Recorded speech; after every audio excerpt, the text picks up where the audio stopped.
BNP নেতা সালাউদ্দিন আহমেদ বলেছেন, রেফারিকে আমরা কখনো গোল দিতে দেখিনি, কিন্তু এখন মনে হচ্ছে ঐকমত্য কমিশন, সরকার এবং আরও দু-তিনটি রাজনৈতিক দল একই পক্ষ। আমি বিপক্ষেই খেলছিলাম মনে হয়, সেই হিসেবে জাতির পক্ষের দায়িত্ব পালন করার চেষ্টা করেছি। তিনি তার কথায় বেশ কয়েকটি বিষয় আছে যে তিনি বলছেন যে কয়েকটি রাজনৈতিক দল একই পক্ষ, বিএনপি, বা তিনি বলছেন যে বিপক্ষেই খেলছিলাম। রাজনৈতিক দলগুলো বা যারা আছে তাদেরকে তিনি খেলার অংশ হিসেবে বলছেন, এবং রেফারি বলছেন যে ঐকমত্য কমিশনের পক্ষ থেকে বা সরকারি পক্ষ থেকে। আসলে আমি আপনার মন্তব্য জানতে চাই এই বিষয়ে। গোল আসলে কে দিচ্ছে? জি, বিসমিল্লাহির রহমানির রহিম। সম্মানিত দর্শক শ্রোতা মণ্ডলী, টিভির যারা আমাদেরকে দেখতে পাচ্ছেন, সঞ্চালক এবং আমার শ্রদ্ধেয় সহ আলোচক, প্রথম কথা হচ্ছে যে আসলে না, বাংলাদেশের যে প্রেক্ষাপটটি এসে জুলাই অভ্যুত্থান বিপ্লবের পরে আমরা এসে দাঁড়িয়েছি, এখানে মূলত রেফারি অথবা কে গোল দিচ্ছে এগুলো থেকে বড় ব্যাপার হচ্ছে যে বাংলাদেশ এই অভ্যুত্থান পরবর্তী একটি সংস্কার, একটি নতুন অভ্যুত্থানের যে বাংলাদেশ, এবং বিশেষ করে বিগত দিনের এখানে যে কর্মকাণ্ডগুলো সংগঠিত হয়েছে, আমাদের দীর্ঘদিনের মানুষের যে জনগণের উপরে যে নিপীড়ন, বিশেষ করে আপনাকে ভোটের যে মানুষের অধিকারটা কেড়ে নেওয়া হয়েছে, সেই জায়গাটিতে সবারই প্রত্যাশা তৈরি হয়েছে যে এই নতুন বাংলাদেশে আমরা ঐক্যমতের ভিত্তিতে সংস্কার, বিচার এগুলোর মাধ্যমেই দেশ এগিয়ে যাবে। এটাই হচ্ছে গভর্নমেন্টেরও কমিটমেন্ট ছিল এবং জনগণেরও প্রত্যাশা ছিল। সেই প্রত্যাশার জায়গা থেকেই রাজনৈতিক দলগুলো লম্বা সময়ব্যাপী এখানে ডিসকাশন করেছে। এখানে খুব চমৎকার বিষয় যেটা ছিল সেটি হচ্ছে আলোচনা হয়েছে, এখানে দ্বিমত ছিল, নোট অফ ডিসেন্ট ছিল, এবং আবার দেখলাম যে এগুলোকে অ্যাকোমোডেট করে একটা জায়গায় আসবার জন্যে ঐকমত্য কমিশন চেষ্টা করেছে। এখানে উল্লেখিত বিষয় ছিল যে সম্ভবত আমরা যেটা লক্ষ্য করছি, সম্ভবত না, অ্যাকচুয়াল আমরা যেটা দেখেছি, বিএনপি প্রথম থেকেই কিন্তু এই সংস্কার কার্যক্রমে তাদের অসহযোগিতার মানসিকতাটা আমরা বেশি লক্ষ্য করেছি, এবং তাদের অধিকাংশ ব্যাপারেই তারা তাদের দ্বিমত তারা পোষণ করেছে। এটা তারা তো বলছে সবসময় যে সংস্কারের পক্ষেই তারা 31 দফার কথা বারবার বলছেন যে পারে না, এটা তো ওনাদের দলীয় একটা সংস্কারের প্রস্তাবনা ছিল, কিন্তু সকল রাজনৈতিক দলগুলোকে নিয়ে যে সংস্কার, যে আলোচনা, সেখানে তো ভিন্ন মত থাকবে, এটা পার্ট অফ ডেমোক্রেসি, সেখানে তারা অসহযোগিতা করছে। কিন্তু সেই জায়গায় আমরা দেখেছি অধিকাংশ জায়গায় কিন্তু নোট অফ ডিসেন্ট বিএনপির ছিল। তারপরেও যে মৌলিক বিষয়গুলোতে একমত হয়েছে, সেটাকে আমরা এই বিপ্লব পরবর্তী বাংলাদেশে একটা গুড সাইন দেখি।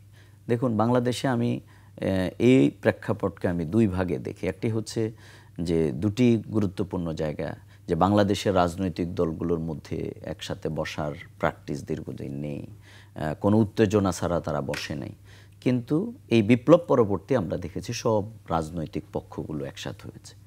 আবার আমরা দেখেছি শিক্ষা প্রতিষ্ঠানগুলো কোনো সহনশীলতা ছিল না। এই বিপ্লব পরবর্তী বাংলাদেশে আমরা দেখেছি বাংলাদেশের ডাকসু থেকে শুরু করে রাকসু পর্যন্ত অনেক ইলেকশন হয়েছে অনেকগুলো বড় ইউনিভার্সিটিতে, সেখানেও কিন্তু আমরা কোনো মারামারি, হট্টগোল এগুলো দেখিনি, কিন্তু উত্তেজনা ছিল, বাকযুদ্ধ ছিল। আমি এটাকে দুইটা গুড সাইন হিসাবে আমি দেখতে চাই। এখন যেটা হয়েছে, বিএনপি আজকে আমরা প্রথম যখন এই সরকার, অর্থাৎ অন্তর্বর্তীকালীন সরকার তারা ক্ষমতা গ্রহণ করেছে, এর কিছুদিন পরেই আমরা শুনতে পেয়েছি বিএনপির খুব রিসেন্ট একটা ইলেকশনে তাদের ডিমান্ডে তারা কথা বলা হয়েছে।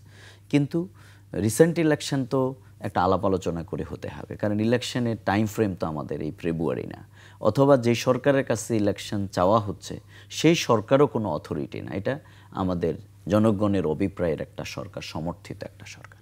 তার মানে হচ্ছে এই যে একটা বিপ্লব হয়ে গেল, এটাকে একটা লিগ্যাল ফ্রেমের মধ্য দিয়েই কিন্তু সেই নির্বাচনটা করতে হবে। সেই জন্যেই কিন্তু আমাদের আলাপ আলোচনার জায়গাটি, প্রত্যাশার জায়গা তৈরি হয়েছে এবং আমাদের রাজনীতিবিদরা সেটা করেছে। কিন্তু বিএনপি প্রথম দিকে এটাকে এই সরকার বৈধ কিনা, এই সরকারের প্রতি সমর্থন অবৈধ, অনেক রকম কথা আমরা শুনেছি। পরবর্তীতে তারা আন্দোলনে একরকম ঘোষণা করে ফেলেছে, অর্থাৎ যমুনা ঘেরাও করা হবে, ইউনূস সাহেবের বিরুদ্ধে তারা তাদের স্ট্যান্ড নিয়েছে। আমি মনে করি সেই জায়গায় যে বিজ্ঞোচিতভাবে আপসহীন নেত্রী বেগম খালেদা জিয়া 3 বারের প্রধানমন্ত্রী, তিনি অসুস্থ, কিন্তু তারপরেও তিনি একটা রাজনৈতিক বিজ্ঞচিতার পরিচয় দিয়ে তিনি তার দলকে এই সরকারের সাথে একটা আলোচনার ভিত্তিতে এগোনোর জন্য ইনস্ট্রাকশন দিয়েছেন। আমরা দেখলাম যে ইউনূস সাহেব সেখান থেকে লন্ডন চলে গেলেন। এখানে ইলেকশনের একটা ডেট কিন্তু অলরেডি হয়ে গেছে তখন, কিন্তু হঠাৎ করেই কিন্তু ডেটটা কিন্তু ওখানে গিয়ে পরিবর্তন হয়ে গেল। এতে রাজনৈতিক দলগুলোর মধ্যে একটা মিশ্র প্রতিক্রিয়া ছিল, আমরাও তার প্রতিবাদ জানিয়েছি। আমাদের প্রত্যাশার জায়গাটা যেটা ছিল সেটি হচ্ছে তিনি সেখানে গিয়ে আলোচনা করে একবারে এই ডেটটাই দেশে এসে ঘোষণা করে দিতে পারতেন। কারণ বাংলাদেশ জামাত ইসলামের আমির ডক্টর শফিকুর রহমান তিনি বলেছেন সংস্কার বিচারের মধ্য দিয়ে ডিসেম্বরও ইলেকশন হতে পারে, দ্যাট মিনস কামিং, আর রমাদানের আগে ইলেকশন হতে হবে। এই কথাটা ডক্টর শফিকুর রহমান সাহেব সবার আগে বলেছেন। কিন্তু আমরা প্রত্যাশার জায়গা ছিল যে এখানে এসে ইলেকশন করবো। আমি সেই লম্বা ইতিহাসে যেতে চাই না। আমি বলছিলাম পরবর্তীতে আমরা দেখলাম যে সরকার মনে করছে, অর্থাৎ বিরোধী দল বিএনপি তারা মনে করছে বাংলাদেশে এখন তো না, তারা রাজনৈতিক দল, তারা মনে করেছিল যে না, সম্ভবত তারা যা চাচ্ছেন সেই দিকে সম্ভবত দেশ যাচ্ছে। আমরা অনেকগুলো দাবি জানিয়েছি, আমাদের অনেকগুলো দাবিও কিন্তু এখানে অ্যাকোমোডেট হয় নাই। কিন্তু তারপরেও আমরা মনে করেছিলাম যে যেহেতু আমরা একটা বিপ্লবোত্তর একটা নতুন সরকার যাদের উপরে দায়িত্ব দেয়া হয়েছে, তারা এখানে ঐক্যমতের ভিত্তিতে একটা জায়গায় জাতিকে নিয়ে যাবে, সেই প্রত্যাশার জায়গা ছিল। সেই জায়গা থেকে কিন্তু আমরা জুলাই সনদে আমরা কিন্তু স্বাক্ষর করেছি। এনসিপি আরও অন্যান্য অনেকেই সেই ব্যাপারে তাদের দ্বিমত আছে। কিন্তু আমরা আজকে এখন যে জায়গায় এসে মৌলিকভাবে ঠেকেছে সেটি হচ্ছে গণভোটটা কখন হবে। আমরা এটাই জানতাম যে গণভোটের জায়গাটি কখন নির্ধারিত হবে। আমাদের দাবি হচ্ছে নভেম্বরে গণভোট হতে হবে। আর বিএনপি তারা বলছেন জুলাই সনদ নিয়ে বিএনপির আপত্তি আছে, বেশ বিষয় নিয়ে তিনারা অনেক জায়গায় তারা আপত্তি দিয়েছে। কিন্তু আজকে জুলাই সনদ যেটা মানে আলাপ আলোচনা করে ঐক্যমতের জায়গা থেকে কমিশন যে রিপোর্টটা প্রকাশ করলো, সেখানে আমরা দেখলাম যে মির্জা ফখরুল সাহেব এটাকে বলছেন যে এটা একটা প্রতারণা। এখন রেফারি গোল দেওয়ার কথা যেটা আপনি বলেছেন, আপনি হেডলাইন করেছেন, এবং তারা সালাউদ্দিন সাহেব খুবই হতাশা ব্যক্ত করেছেন এবং এখানে অনেকগুলো অসঙ্গতির কথা তারা বলেছেন তাদের ভাষায়। এখন সেই জায়গাগুলো কি, এটা তো ওনারা ভালো করে বলতে পারবেন। কিন্তু আমাদের মোটা দাগে আমাদের বক্তব্য ছিল যে এখানে কিন্তু 3টি অধ্যায়ের কথা তারা বলেছে। কিছু হচ্ছে অটোমেটিক্যালি এখানে অধ্যাদেশের মাধ্যমে হতে পারে, সাংবিধানিক ঘোষণার মাধ্যমে একটা হবে, এবং বাকি গণভোটের মাধ্যমেই মূলত বিষয়গুলোকে জাতির সামনে তুলে দেয়া হবে। যেহেতু এখন সংসদ নেই, অর্থাৎ গণভোটের মাধ্যমে জাতি যদি এটাকে ওন করে তাহলে তার ভিত্তিতে সেটাকে রাষ্ট্র পরবর্তী দিতে অগ্রসর হবে।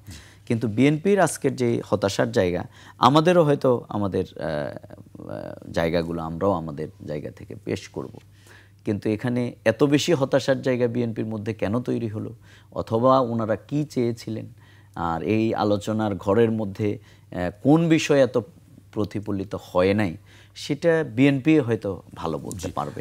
আমি এই ক্ষেত্রে একটাই বলতে চাই, সেটি হচ্ছে আমরা এই পলিটিক্যাল যে ডিজাস্টারটা এখানে হয়ে গেল, এর পরবর্তী আমরা প্রত্যেকের মতটার উপরে খুব দৃঢ় থাকলে তাহলে কিন্তু আরেকটি ফ্যাসিবাদের জন্ম হবে, অথবা অন্যরা এই সুযোগটা কিন্তু গ্রহণ করবে। এই জন্যে আমাদের যে আলাপ আলোচনার জায়গাটি তৈরি হয়েছে, আমরা করেছিলাম, আমি মনে করি এটিকে সামনে রেখে গণভোটের মাধ্যমেই জাতিকে অগ্রসর হওয়ার জায়গাটি তৈরি হয়েছে এবং সব দল মিলে সেই দিকে এগিয়ে যাবে।